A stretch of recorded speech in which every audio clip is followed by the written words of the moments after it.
The cows just love to come out here the first time in the spring. Well, they love to grass all summer long, but it's pretty special the first grass in the spring. It's pretty lush, it's very tender, and they really love to go out the first time and get this young tender grass.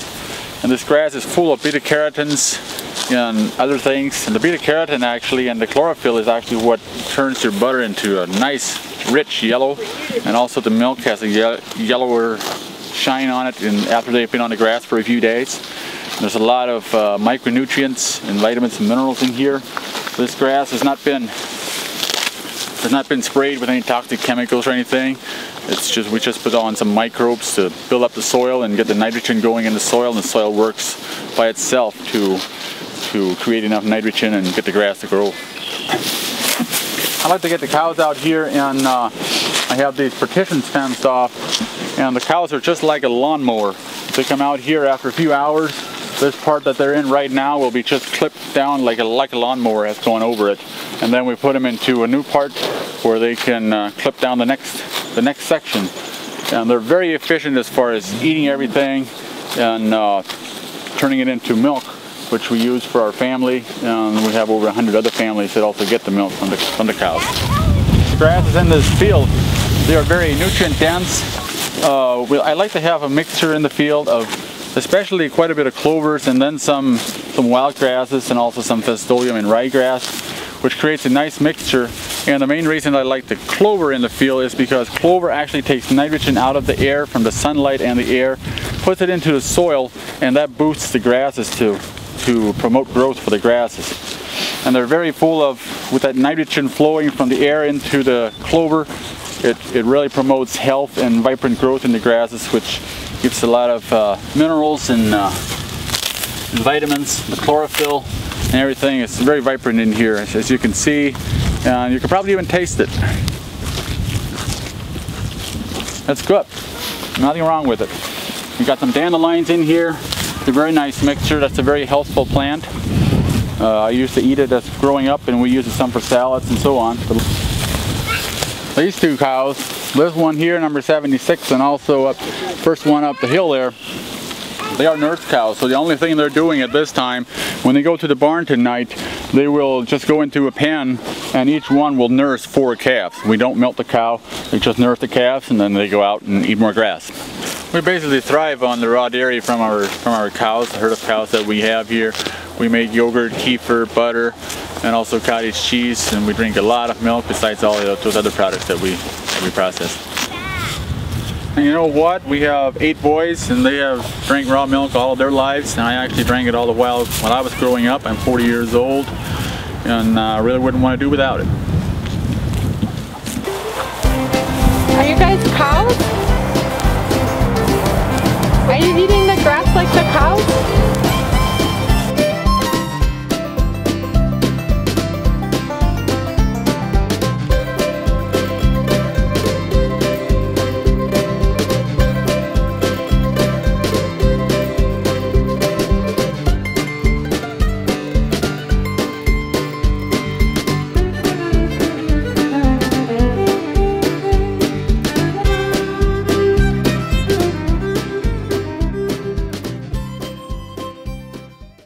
Oh, what kind of breed is this? Those black ones, they're dark brown or black all over. Those are half brown Swiss and half Holstein. And then some of them got a little bit of white. Then you see one Jersey cow, that smaller brown cow, that's a Jersey. Yeah. Right here's one that's probably 3/4 Jersey. Look at that. She wants to go towards the front. Yeah. Hi guys. How come that one has something in his nose and the one behind him doesn't? They have those things in their nose so they don't suck the cows. They don't suck the cows.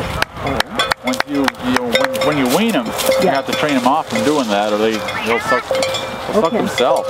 Really? Oh, well, but that one seems mature, so he'd be beyond that point. Well, some of them are pretty hard to train. They are pretty hard, like the ones that keep sucking their thumbs in the human race, right? That's right. And that one has a bell and the rest of them don't. Now, that's discriminatory too. How come that one has a bell?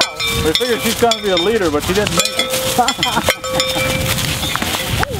And don't you have to the eyes, huh? If we have a weak calf, you know, and one just about can't get up, or these Jerseys do that a lot, then we get a bottle and we give it with the bottle in the first few times maybe. Right. But then we put them on the cows. So most of the time they're on the cows. Yeah. You think it's inefficient to give them the bottle? Well, I want what's best for the calf. I'm not looking for efficiency in that way. Okay. It's the same as not feeding a lot of grain. It's more efficient to feed a lot of grain. Well, more production. Okay, so the reason that farmers don't often let them nurse is because it isn't efficient, and they want them to get... They want them in their milking line, and they want to feed them for all they're worth. And they don't have time to nurse a calf. You know, they want no. But you'd think just letting them out in the field with their mother is good enough. I mean, you wouldn't think it would be that inconvenient. They don't have to do anything. A lot of farmers don't let it out into the fields. You know? Right, but I've even seen the farmers that let it out into the fields. See, I don't let my calves back here. These fences would never hold a calf. No. See, then I'd have calves on the road, and we'd have problems. Yeah. So where are the calves now? They're inside yet. Okay. It'll be a week or two before the calves go out. Okay. And then we do, sometimes we do like double wire for the calves, something like that. That works very well.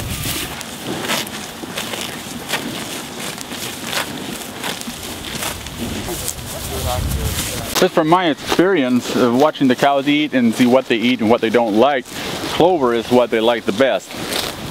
They can just gorge themselves with clover. And then the alfalfa and the grasses, they just eat them along with it in the mixture, but the clover is what they really go for first.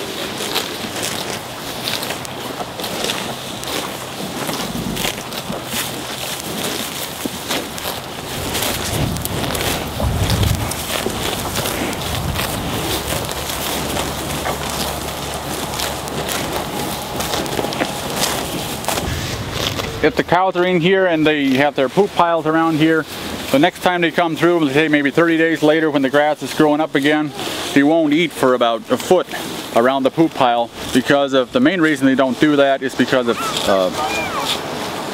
parasites, internal parasites, which hatch on those poop piles, and they won't eat for around that poop pile for like a foot.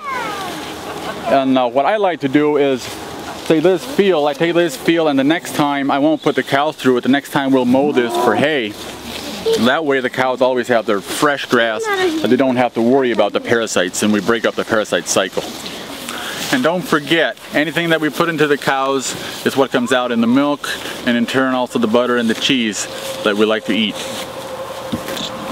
To elaborate on what Vernon's already saying about what you put in is what you get out, and talk about how precious the family dairy farmer is, and what a dying breed in some ways they are. They are, you know, we need to protect them. They're like an endangered animal almost. And that's because today even our farmers are disconnected from the land in a strange sense, that they don't seem to get it, that what they put into their animals is what they get out of them. And we know that Vernon's cows are going to live a full lifespan of 15 years. Whereas on the average factory farm in America today, they're going to live maybe 5 years, 3 years if they're lucky. And you know, every Wisconsin deer hunter knows that if you stress a deer by pursuing it, because you're a bad shot, and you wound it, and you pursue it and pursue it, its flesh is full of adrenaline, and that meat isn't worth eating. Why do we think cows are any different? That if cows are stressed, you know, Vernon's talked about what we feed them and what kind of a natural environment they have, but let's talk about cows that are sequestered in large barns by the hundreds and never see the light of day, and are pumped full of artificial chemicals to cause them to give excess amount of milk. These animals are not happy. Now this may seem like a romantic concept, but it's a very practical one, because we know that living sentient creatures, if they're not happy, cannot provide good milk either. So above and beyond what I'm hearing you talk about, Vernon, which is, you know, withholding antibiotics as much as you can, and what you feed them is so important, but the environment. On the way up here, I asked Vernon why so many farmers, even the ones that farm on the land and pasture their animals, often don't let them nurse. Why? And it's for their own convenience. Right. But an animal that is allowed to nurse, that is allowed to be on green grass, is a happy animal. And do you want to consume products for animals that are unhappy? What are the implications of that? Are we so naive not to understand even where cancer comes from? That's right.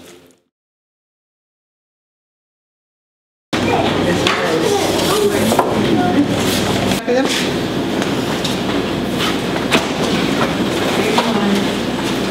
81. No more? And I will pick up my stuff. Oh, I already read Now, Mother, what did you just give the children? No, strawberry yogurt. Just made today. So what all are you producing on the farm, local here, right in the farm? As far as dairy products, it all starts right here. This is the real raw milk, direct from the cows. And you can probably see the cream line right here. That's the cream that rises on top of the raw milk if it's not homogenized or pasteurized. So that's where the whole thing starts. That's the root of it all after it comes out of the cow. And of course it was produced from 100% grass, no grains or anything like that. And then we warm up the milk. For one thing that we make, we warm up the milk, and when we make kefir, that is a product that is derived from using kefir grains to inoculate the raw milk, the whole milk. The kefir grains have been handed down from the Caucasus Mountains, where the bacteria is natural for that area of the world. So we use those, inoculate the milk, and let it set, and then it goes into a shell, kind of like yogurt. And actually, kefir is 30 times more potent in your good bacteria than yogurt is. And then this is the yogurt right here, I think.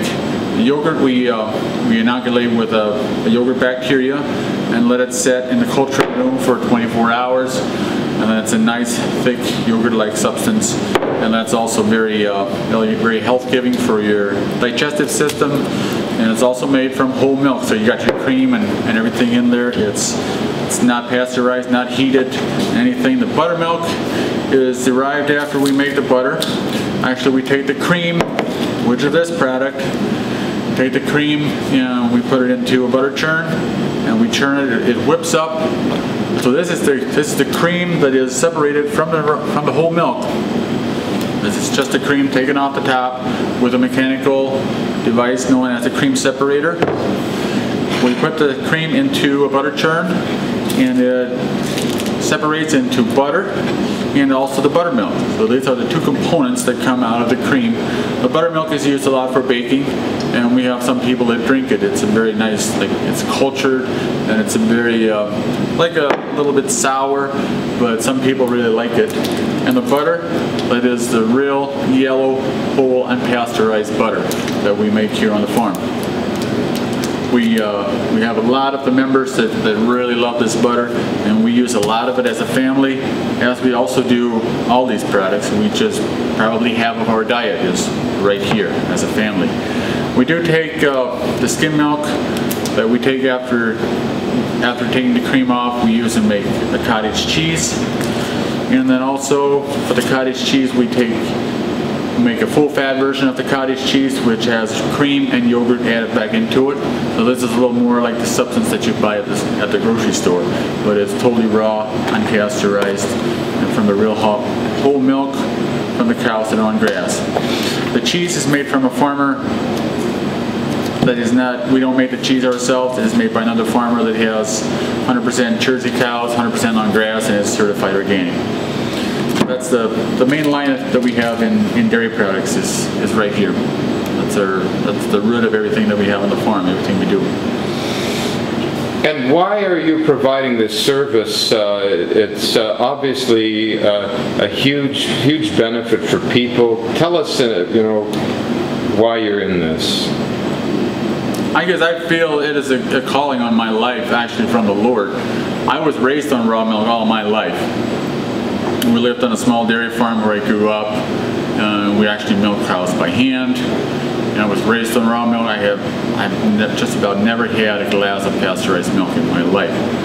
I feel it's a calling from God for anybody who wants this food. I just can't say no. I have to let them have it. I feel it's a spiritual issue, actually, that when God created the animals, He created the world. He called it good, and if people choose to eat that good food, I can't say no. That's where I stand.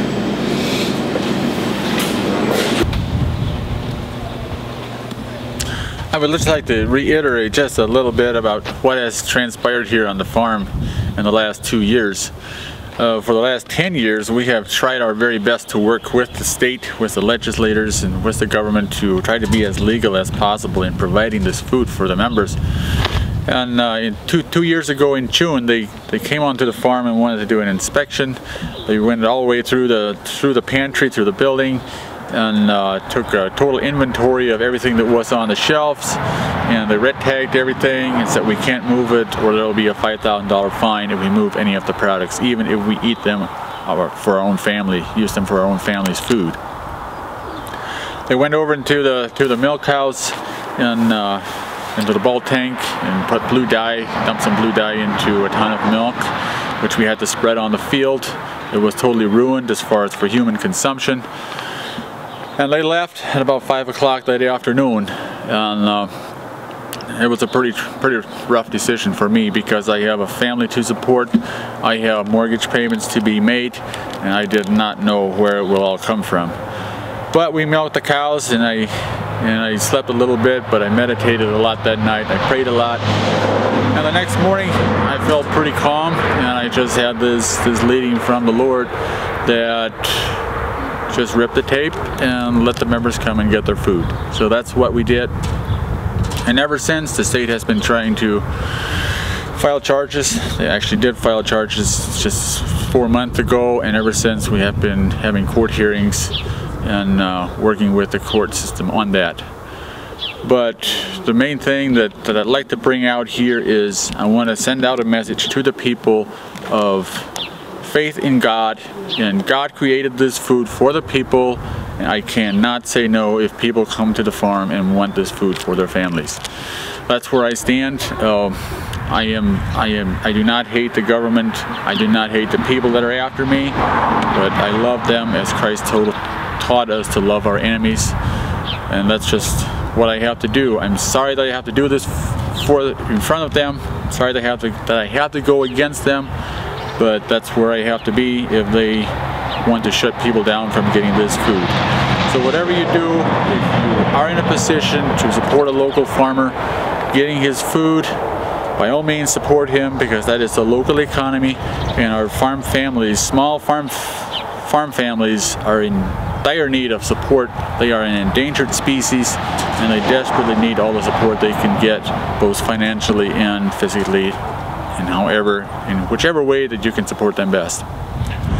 At the initial visit, they just came out and nicely asked to do an inspection of our facility, which I declined, being that I do not have a license with them. They do not have any authority to come here and do an inspection. They threatened me with a warrant, and I just told them that they'll just have to do what they have to do. So they got the local Sauk County Sheriff Department out, and they got a warrant on the way. Within 2 hours, they had the warrant here. They entered the building.